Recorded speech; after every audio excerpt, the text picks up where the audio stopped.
بسم اللہ الرحمن الرحیم۔ غرناطہ کا سلطان جنگی محاذ پر فوج کے سامنے تقریر کر رہا تھا، لیکن وہ زیادہ دیر تک تقریر جاری نہ رکھ سکا۔ اس کی توجہ بار بار ازدغل اور الزیگری کی طرف مبذول ہو رہی تھی، اور جب وہ سلیمان سے باتیں کرنے کے بعد سر جھکائے ہوئے اس کی طرف آ رہے تھے تو اس کا دل دھڑکنے لگا اور آواز بیٹھ گئی۔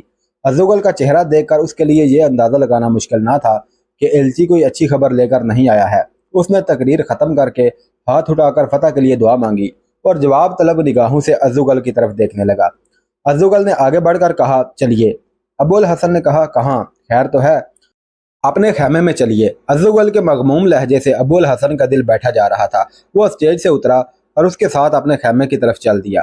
چند سرداروں نے اس کا ساتھ دینا چاہا، لیکن ازدغل نے انہیں ہاتھ کے اشارے سے روکتے ہوئے کہا، آپ میرے خیمے میں جمع ہوں، ہم ابھی وہاں آتے ہیں۔ کچھ دور جا کر ابو الحسن نے سوال کیا، کوئی بری خبر سنانے سے پہلے مجھے اتنا ضرور بتاؤ کہ ایلچی کہاں سے آیا ہے۔ اتنی بڑی فتح کے بعد ہمیں معمولی حالات سے پریشان نہیں ہونا چاہیے۔ کہو کیا بات ہے؟ تمہاری خاموشی میرے لیے ناقابل برداشت ہو رہی ہے۔ ازدغل نے کوئی جواب نہ دیا۔ سلیمان جو ابھی تک وہیں کھڑا تھا، ازدغل کا اشارہ پا کر ان کے ساتھ ہو لیا۔ ابو الحسن سلیمان کی طرف متوجہ ہوا، تم کہاں سے آئے ہو؟ بتاؤ، میری طرف کیا دیکھ رہے ہو؟ کیا تم یہ خبر لے کر تو نہیں آئے کہ سرحد کا کوئی گاؤں یا شہر ہمارے قبضے سے نکل گیا ہے اور عیسائی وہاں کے مسلمانوں سے اپنی شکست کا بدلہ لے رہے ہیں؟ سلیمان نے جواب دینے کے بجائے ازدغل کی طرف دیکھا اور اس نے سر کے اشارے سے اسے خاموشی کی تلقین کی۔ ابو الحسن کی قوت برداشت جواب دے چکی تھی۔ اس نے چلا کر کہا، ازدغل، کیا ہم نے ایک ماں کا دودھ نہیں پیا؟ کیا میں وہ خبر سننے کی ہمت نہیں رکھتا جسے تم سن چکے ہو؟ کیا یہ قاصد کسی زلزلے کی خبر لے کر آیا ہے؟ کیا الحمراء میں آگ لگ گئی ہے؟ کیا میرے بیٹے ابو عبداللہ کو کوئی حادثہ پیش آ گیا ہے؟ خدا کی قسم، ایسی خبریں مجھے پریشان نہیں کر سکیں گی۔ اور اگر یہ قاصد یہ پیغام لایا ہے کہ عیسائیوں کا کوئی دستہ ہماری سرحد کے کسی غیر محفوظ قلعے پر قابض ہو گیا ہے تو یہ خبر تو مجھے فوج کے سامنے سنا سکتے تھے۔ ہم نئے حالات کا مقابلہ کرنے کے لیے ایک دن پیش قدمی کا ارادہ ملتوی کر سکتے ہیں۔ ازدغل، تمہاری زبان گنگ کیوں ہو گئی ہے؟ مجھے بتاؤ، وہ کون سا نقصان ہے جس کی تلافی ان مجاہدین کی تلوار نہیں کر سکتی؟ وہ کون سا محل گرا ہے جسے یہ مجاہد دوبارہ تعمیر نہیں کر سکتے؟ ایک سپہ سالار کی سب سے بڑی دولت اس کے سپاہی ہوا کرتے ہیں۔ موسیٰ اور عبداللہ کے سوا جن لوگوں کو میں سب سے زیادہ عزیز سمجھتا ہوں وہ میرے ساتھ ہیں۔ کسی کی موت میرے لیے ناقابل برداشت نہیں ہوگی۔ کیا تم نے یہ نہیں دیکھا کہ نعیم رضوان کو جب لحد میں اتارا جا رہا تھا میری آنکھوں میں آنسوؤں کا نشان تک نہ تھا، حالانکہ وہ مجھے اپنے بیٹے عبداللہ سے کم عزیز نہ تھا۔ اتنی دیر میں ابو الحسن کا خیمہ قریب آ گیا تھا۔ ابو الحسن مایوس ہو کر تیزی سے خیمے کی طرف بڑھ رہا تھا۔ خیمے میں داخل ہو کر ازدغل نے اسے کرسی پر بٹھاتے ہوئے کہا، میرے بھائی، یہ قاصد ایک بہت بڑے حادثہ کی خبر لایا ہے۔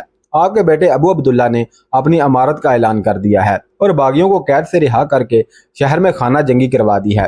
ہمارے لیے غرناطہ کے دروازے بند ہو چکے ہیں اور موسیٰ عبداللہ کی قید میں ہے۔ ابو الحسن پر یہ الفاظ بجلی بن کر گرے۔ وہ اچانک اٹھا اور لڑکھڑاتا ہوا پھر کرسی پر گرا۔ اس نے بولنے کی کوشش کی لیکن اس کی زبان گنگ ہو چکی تھی۔ وہ پھٹی پھٹی نگاہوں سے ازدغل اور سلیمان کی طرف دیکھ رہا تھا۔ ان کے مغموم چہروں پر اپنی تقدیر کا نوشتہ پڑ رہا تھا۔ ازدغل نے کہا، اب میں حیران ہوں کہ فوج کو یہ خبر کس طرح سنائی جائے۔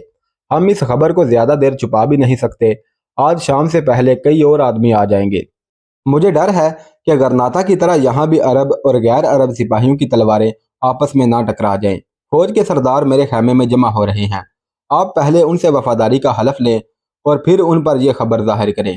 کاش آج موسیٰ یہاں ہوتا۔ آپ مایوس نہ ہوں، مجھے یقین ہے کہ لوشا کی فتح کی خبر پھر ایک بار غرناطہ کے عوام کی حرارت ایمانی زندہ کر دے گی۔ وہ ابو عبداللہ کے خلاف بغاوت کر کے ہمارے لیے شہر کے دروازے کھول دیں گے۔ اٹھیے، ہمت سے کام لیجئے، اب سوچنے کا وقت نہیں۔ ابو الحسن کے ہونٹ ہل رہے تھے لیکن اس کی آواز جواب دے چکی تھی۔ سلیمان نے آہستہ سے کہا، طبیب کو بلائیں، سلطان کی طبیعت ٹھیک نہیں۔ ازدغل نے جھک کر اپنے بھائی کی طرف دیکھا اور جلدی سے باہر نکل کر پہرے دار سے کہا، فوراً بشیر بن حسن کو بلاؤ، وہ زخمیوں کی دیکھ بھال کر رہا ہوگا۔ اسے کہو کہ سلطان کی طبیعت ٹھیک نہیں، لیکن علیحدگی میں، کسی کے سامنے نہیں۔ تھوڑی دیر کے بعد بشیر بن حسن خیمے میں داخل ہوا۔